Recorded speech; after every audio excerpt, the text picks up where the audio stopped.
ఈ రాష్ట్రాన్ని ఈరోజు మొత్తం కుదిపివేస్తున్న సింగరేణి బొగ్గు గనుల కుంభకోణం విషయంలో సవివరమైన నివేదిక, సవివరమైన విజ్ఞాపన పత్రం మా పార్టీ తరపున గౌరవ శాసన మండలి సభ్యులు, పార్లమెంట్ సభ్యులు, శాసనసభ్యుల బృందం, మా సీనియర్ నాయకుల బృందం అందరం కూడా కలిసి వారికి ఒక వివరమైన విజ్ఞాపన పత్రాన్ని రాష్ట్రంలో జరుగుతున్న అవినీతి, ముఖ్యంగా సింగరేణిలో జరుగుతున్న దోపిడీ విషయంలో వారికి అందజేయడం జరిగింది.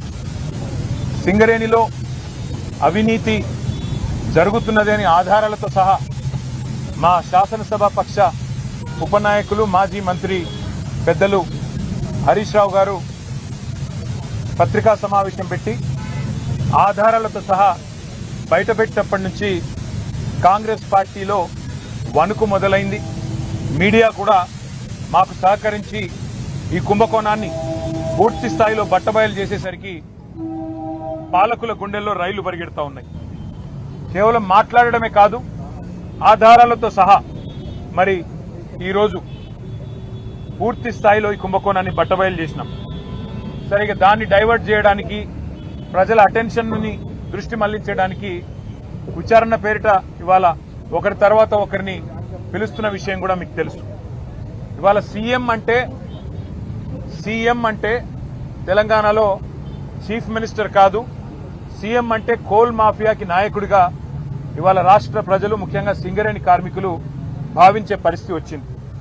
ఇవాళ మీరు ఒక్కసారి అర్థం చేసుకుంటే ఈ కుంభకోణాన్ని రాష్ట్ర ప్రజలు, ముఖ్యంగా సింగరేణి ప్రాంతంలో ఉండే మా కార్మిక సోదరులు కూడా అర్థం చేసుకుంటే చాలా స్పష్టంగా ఆధారాలతో సహా మేము బయటపెట్టిన తర్వాత, ముఖ్యంగా మేము లేవనెత్తిన కొన్ని ప్రశ్నల విషయంలో ఇప్పటి వరకు ప్రభుత్వం నుంచి ఒక్క సమాధానం కూడా రావడం లేదు. ఇక ఇట్లాంటి ముఖ్యమైన గంభీరమైన సమస్య విషయంలో స్పందించాల్సిన ముఖ్యమంత్రి గారేమో అప్పుడప్పుడు ఫుట్బాల్ ఆడుతున్నాడు సింగరేణితో, లేదా ఇవాళ విదేశాల్లో తిరుగుతూ ఏదో పాఠాలు నేర్చుకుంటున్నా అంటూ పోజులు కొడతా ఉన్నాడు. కానీ నేను వారికి గుర్తు చేస్తా ఉన్నా, ఏ వయసులో ముచ్చట ఆ వయసులో జరగాలి. చదువుకోవాల్సిన టైంలో చదువుకోక ఇప్పుడు చదువుకుంటానంటే ఏం వస్తుందో ఒకసారి వారు కూడా ఆలోచించుకోవాలి. మీరు 10 కోట్ల రూపాయల సింగరేణి నిధులు, సింగరేణి సంస్థకు సంబంధించిన నిధులు దుర్వినియోగం చేసి మీరు ఫుట్బాల్ ఆటకి, ఈ రాష్ట్ర ప్రజలతో మీరు ఎలాగో ఫుట్బాల్ ఆడుతున్నారు, కానీ సింగరేణి సంస్థతో కూడా ఫుట్బాల్ ఆడుతూ 10 కోట్ల రూపాయలు దుర్వినియోగం చేసి ఈరోజు ఆ సంస్థకి తీరని అన్యాయం చేసింది ఇవాళ రేవంత్ రెడ్డి గారు. ఒక్క స్కామ్ సంబంధించి ఇన్ని ఆధారాలు బయట పెడితే కూడా ఒక్క స్కామ్ సంబంధించి కూడా ఇప్పటి వరకు పాలకుల వైపు నుంచి సమాధానం లేదు. మేము అడిగాం, స్పష్టంగా చెప్పాం, మళ్ళీ అడుగుతా ఉన్నాం.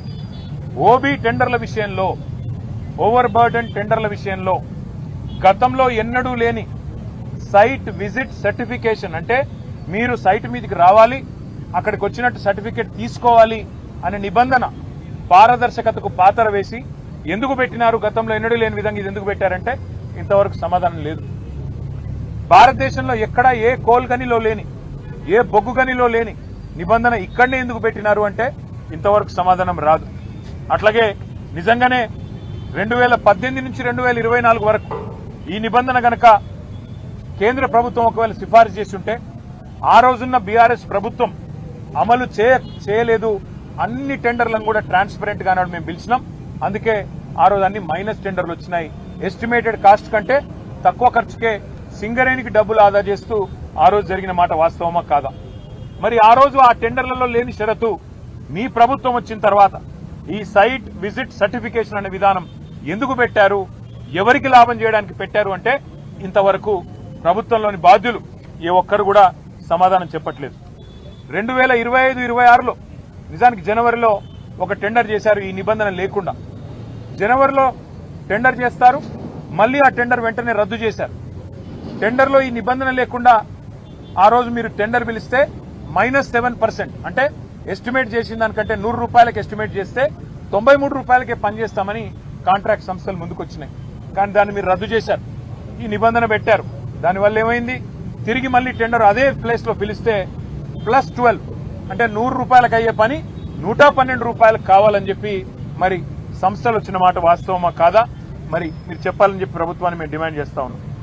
అట్లాగే మే 25 నుంచి మీరు ఎప్పుడైతే నిబంధన పెట్టారో ఈ రోజు వరకు గత 9 నెలల్లో ఎన్ని సంస్థలు ఇప్పటి వరకు ఎంతమంది కాంట్రాక్టర్లు సైట్ సందర్శించారు, మీకు ఎన్ని ఈమెయిల్స్ వచ్చినాయి, ఎన్ని లేఖలు వచ్చాయి, ఎన్ని సర్టిఫికెట్లు సింగరేణి సంస్థ జారీ చేసింది, మీరు ఒక వైట్ పేపర్ ఒక శ్వేతపత్రం ప్రచురించండి అని మేము డిమాండ్ చేస్తే ఇంతవరకు సమాధానం లేదు. కొంతమందికే సెలెక్టివ్ గా ఎందుకు ఇచ్చారు మీరు, కొంతమందికే సెలెక్టివ్ గా మీరు ఎందుకు మరి కొంతమంది కాంట్రాక్ట్ సంస్థల్ని ఎందుకు మీరు ఎత్తుకుంటున్నారు, మిగతా వాళ్ళని ఎందుకు పక్కన పెడుతున్నారు? ఇందులో రింగ్ మాస్టర్ సృజన్ రెడ్డి అనే వ్యక్తి ముఖ్యమంత్రి బావమరిది అవునా కాదా అని మేము అడిగితే ఇంతవరకు సమాధానం రాదు, ఇంతవరకు ఆయన విషయంలో స్పష్టత రాదు. అట్లాగే మేము అడిగాం శ్వేతపత్రం ప్రచురించండి, ఒక నైనీ టెండర్లే కాదు, నైనీ బొగ్గుగని టెండర్లే కాదు, మరి నైనీలో కూడా గతంలో 2021లో 2022లో 2 సార్లు మా ప్రభుత్వం ఉన్నప్పుడు కూడా టెండర్లు పిలిచాం. కానీ ఆ రోజు ఈ సైట్ విజిట్ సర్టిఫికెట్ అనే నిబంధన లేదు.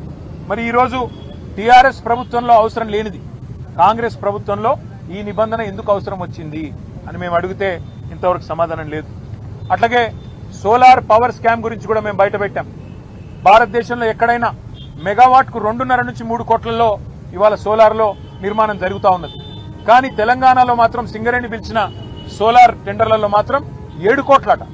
2.5-3 కోట్లలో అయ్యో పని దేశంలో మొత్తంలో ఒక్క తెలంగాణలో మాత్రమే 7 కోట్లు ఎందుకు అవుతున్నది, ఇది స్కామ్ కాదా సోలార్ పవర్ లో అని మేము నిలదీస్తే ఇంతవరకు సమాధానం లేదు.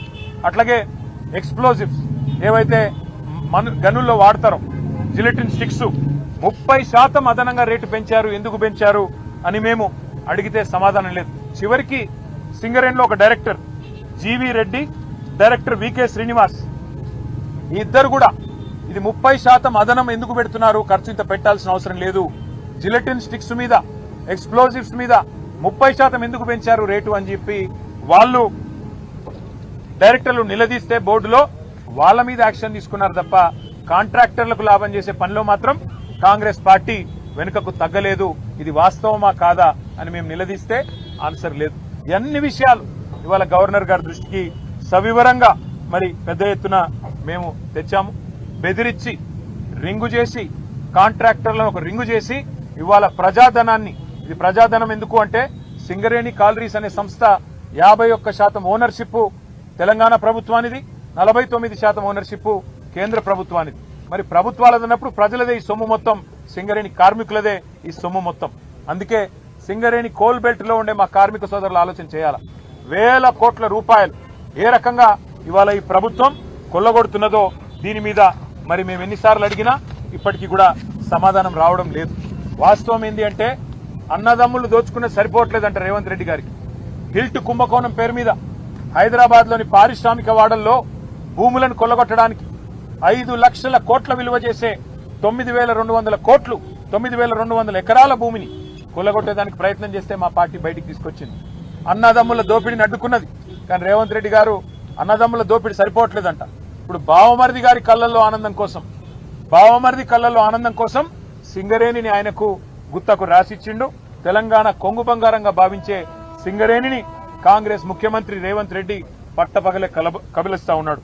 అందుకే మేము అడిగినాం ఇవాళ గౌరవ గవర్నర్ గారిని, సార్ మీరైనా ఇన్వాల్వ్ కండి, మీరు కిషన్ రెడ్డి గారికి ఆదేశం ఇవ్వండి, సిబిఐకి ఇస్తారా, సిట్టింగ్ జడ్జికి ఇస్తారా, మీ ఇష్టం, ఎవరికి ఇస్తారో ఇవ్వండి, కానీ ప్రజాధనాన్ని కొల్లగొట్టే ఈ దుర్మార్గపు వ్యవస్థని, ఇటు సోలార్ పవర్ లో కుంభకోణం, అటు సింగరేణి ఓబీ గనుల్లో కుంభకోణం, దీన్ని అడ్డుకోండి, దీన్ని వెంటనే నివారించండి, ప్రజా సొమ్మును కాపాడండి అని చెప్పి కార్మిక లోకం తరపున, సింగరేణి కార్మిక సోదరుల తరపున వారికి విజ్ఞప్తి చేశాం.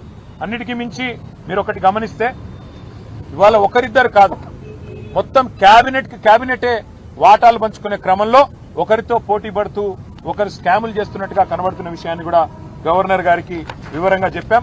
కొత్తగా తెచ్చిన కండిషన్లు, ఈ కండిషన్లు తమ అస్మదీయుల కోసం, తమకు కావలసిన వాళ్ల కోసం ఏ రకంగా పెట్టడం వల్ల ప్రజాధనం దుర్వినియోగమవుతున్నది, సింగరేణి పొట్ట కొడుతున్నది ఈ ప్రభుత్వం, ఇవన్నీ వివరంగా ఆధారాలతో సహా మేము ఇవ్వడానికి సిద్ధంగా ఉన్నాం. మీరు దయచేసి సిబిఐ ఎంక్వైరీ చేయిస్తారా, సిట్టింగ్ జడ్జి ఎంక్వైరీ చేయిస్తారా, కేంద్ర ప్రభుత్వానికి మీరు వెంటనే నివేదిస్తారా, లేదా రాష్ట్ర ప్రభుత్వాన్ని మందలిస్తారా, మీ నిర్ణయం సార్. కానీ తప్పకుండా మీరు ఈ విషయంలో జోక్యం చేసుకోండి. తప్పకుండా రాష్ట్ర ప్రజల సంపద అయిన సింగరేణిని కాంగ్రెస్ కొల్లగొట్టకుండా కాపాడండి అని చెప్పి చాలా వివరంగా అన్ని స్కామ్ల విషయంలో గవర్నర్ గారికి రిప్రజెంటేషన్ ఇచ్చాము. నేను పూర్తిగా అధ్యయనం చేస్తాను, తప్పకుండా న్యాయం చేసే ప్రయత్నం చేస్తాను అని గవర్నర్ గారు మాకు హామీ ఇచ్చారు. వారి మీద విశ్వాసంతో మేము ముందుకు పోతున్నాం. ఒకవేళ న్యాయం జరగకపోతే తప్పకుండా కార్మిక లోకం మొత్తాన్ని కదిలించి సింగరేణి కోల్ బెల్ట్ లో మా టీబీజీకేఎస్ ఆధ్వర్యంలో మా గౌరవ అధ్యక్షులు మా కొప్పుల ఈశ్వర్ మాజీ మంత్రి గారి ఆధ్వర్యంలో సింగరేణి ప్రాంతంలో జరుగుతున్న ప్రతి కుంభకోణం విషయంలో కార్మిక లోకం మొత్తాన్ని కూడా చైతన్యపరుస్తాం. తప్పకుండా ఈ అంశాన్ని వదిలిపెట్టమని చెప్పి మీ అందరికీ కూడా తెలియజేస్తూ పత్రికా మిత్రులు కూడా సహకరిస్తున్నందుకు, ఈ కుంభకోణాన్ని బయటికి తీసుకొస్తున్నందుకు పత్రికలకు కూడా టీవీలకు కూడా ధన్యవాదాలు తెలియజేస్తా ఉన్నాం. జై హింద్. Thank you.